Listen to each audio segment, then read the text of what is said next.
मेवाड़ के राणा रतन सिंह ने अपनी पत्नी रानी पद्मिनी का चेहरा दिल्ली के सुल्तान अलाउद्दीन खिलजी को पानी और कांच में दिखाया, लेकिन हिंदुस्तान का साइंस कहता है कांच का आविष्कार 1535 में हुआ और रानी ने जौहर 1303 में किया। तो 237 साल पहले अपने हिंदुस्तान में कांच और मिरर नहीं थे। और अलाउद्दीन खिलजी के साथ में पर्सनल राइटर आया था जिसका नाम था अमीर खुसरो, जिसने उस समय किताब लिखी थी तारीख अलाई। उसने लिखा था कि मेवाड़ की महिलाओं ने अपने सतीत्व धर्म के खातिर जौहर किया और राजपूत कभी भी कॉम्प्रोमाइज करना नहीं चाहते थे। चित्तौड़ के ऊपर युद्ध होने का सबसे बड़ा रीजन था व्यापार, क्योंकि हिंदुस्तान में कभी भी कोई भी मुस्लिम कम्युनिटी पहले नहीं था।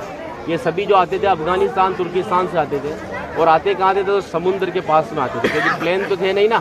तो इधर नज़दीक पड़ता है गुजरात और ये जाते थे दिल्ली, तो इधर पड़ता है दिल्ली, उनको क्रॉस करना पड़ता था ये मेवाड़।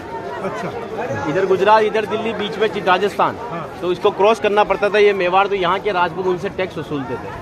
तो वो समय था 1299 का, जब अलाउद्दीन खिलजी पूरे हिंदुस्तान पर इस्लामी शासन चाहता था। गुजरात से जब दिल्ली की ओर रवाना हुआ तो यहाँ पर राणा रतन सिंह के पिता थे रावल समर सिंह। उन्होंने दिल्ली जाने से पहले उससे टैक्स लिया और टैक्स लेने के बाद में जब अलाउद्दीन दिल्ली पहुंचा तो मेवाड़ से नाराज कि मुझे दिल्ली में शासन करने के बाद में हर बार मुझे मेवाड़ को टैक्स देना पड़ेगा, इससे अच्छा है मैं मेवाड़ को जीत लूँ। तो दिल्ली से वो 1.5 लाख सेना को लेकर मेवाड़ की तरफ बढ़ा, लेकिन चित्तौड़ से दिल्ली का डिस्टेंस 600 किलोमीटर है। तो उसने पहला स्टॉपेज 1301 में रणथंभौर के किले पर डाला सवाई माधोपुर। वहाँ का राजा था हमीर देव चौहान, जिसको मित्र बनाया और उसी मित्र को रात को खाना खाते समय पीठ के पीछे छुरा घोंप कर मार दिया। उनकी पत्नी थी रंग देवी। हिंदू धर्म के अंदर रात में चिताएं नहीं जलती है, तो वहाँ की महिलाओं ने पानी में कूदकर जल जौहर कर लिया, बच्चियों ने सभी ने। लेकिन सुबह यह हुआ कि डेड बॉडियाँ तैर कर ऊपर आई तो आक्रांताओं ने डेड बॉडियों को निकालकर महिलाओं की बॉडी और बच्चों के साथ में रेप करके उनके बॉडी पार्ट्स को काटकर नग्न अवस्था में रणथंभौर के किले के बाहर लटका दिए, ताकि यह संदेश चित्तौड़ पहुंच जाए और चित्तौड़ की रानी पद्मिनी किले को छोड़कर दूर चली जाए। 1303 में जब अलाउद्दीन चित्तौड़ पहुंचा तो किले के ऊपर आने के लिए उसको 7 गेट क्रॉस करना था, तो इम्पॉसिबल था। तो उसने 1.5 लाख सेना को किले के चारों तरफ फैलाया। 8 महीने के बाद में किले के ऊपर खाने की कमी आई तो रानी पद्मिनी के चाचा भतीजा गोरा और बादल ने राणा रतन सिंह से कहा कि हमारा राशन खत्म हो रहा है और जब ये भूखे और कमजोर सेना से हम युद्ध करवाएंगे तो ये युद्ध नहीं कर पाएंगे। रतन सिंह को बातचीत के लिए 7 गेट के नीचे भेजा तो अलाउद्दीन खिलजी ने उनकी गर्दन पर तलवार रखकर झुकने के लिए कहा, लेकिन मेवाड़ का राजपूत सर कटाने के लिए मंजूर होता है लेकिन सर झुकाने के लिए कभी मंजूर नहीं हुआ। राणा रतन सिंह को धोखे से बंदी बनाया और रानी पद्मिनी को संदेश भेजा कि आप हमारे अधीनता स्वीकार करो, हम दिल्ली चलेंगे। रानी पद्मिनी कहती है कि जो नरसंहार तुमने 2 साल पहले रणथंभौर के किले में किया तो यहाँ की महिलाओं के साथ में भी वही होगा।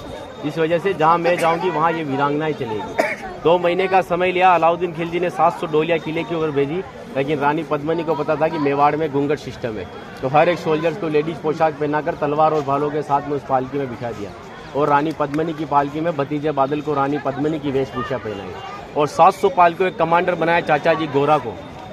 गोरा जब पालके लेकर 7 गेट के नीचे गया तो अलाउद्दीन खिलजी से कहा कि रानी पद्मिनी दिल्ली जाने के लिए तैयार है, लेकिन जाने से पहले अंतिम बार अपने पति से देखना चाहती है। जिस जगह रतन सिंह को बंदी बनाकर रखा गया, जब वो पालकी वहाँ गई और रतन सिंह जी ने जब घूंघट हटाया तो घूंघट के पीछे का जो चेहरा था वो भतीजे बादल का था। और बादल कहता है कि महाराज हम 20,000 है और ये 1.5 लाख है, एक राजा अगर नहीं लड़ेगा हमारे साथ में तो हमारी सेना का मनोबल कमजोर रहेगा। इसी वजह से राणा रतन सिंह को पालकी में बिठाकर किले के ऊपर भेजा। जब रतन सिंह जी किले के ऊपर आए तो किले के ऊपर आने के बाद में उनकी जय जयकार में हर हर महादेव और जय भवानी के नारों से किला गूंजने लगा। अकबर कहता है कि 8 महीने से तो किले से बच्चे की रोने की आवाज़ नहीं आई, लेकिन 700 पालकियाँ जब किले के नीचे आए तो किले से जय जयकार हुआ है, मतलब हमारे साथ में धोखा हुआ है। हर एक राजपूत कटने के पक्ष में था लेकिन झुकने के पक्ष में नहीं था। 20,000 राजपूत युद्ध में गया और अलाउद्दीन खिलजी की 1,25,000 सेना को मार दिया। बचे हुए दुश्मन जब किले के ऊपर आए तो महिलाओं ने अपने सतीत्व धर्म के खातिर हिंदुस्तान का सबसे पहला और बड़ा जौहर 16,000 महिलाओं के साथ में जिंदा आग में जलकर किया। यहाँ पर भी रानी पद्मिनी के महल में कांच लगाए गए थे। वो कांच लगाए थे पंडित जवाहरलाल नेहरू ने, क्योंकि एक पद्मावत पिक्चर के एक राइटर मलिक मोहम्मद जायसी की किताब को प्रमोट करने के लिए जवाहरलाल नेहरू जी ने उस किताब को आगे बढ़वा दिया।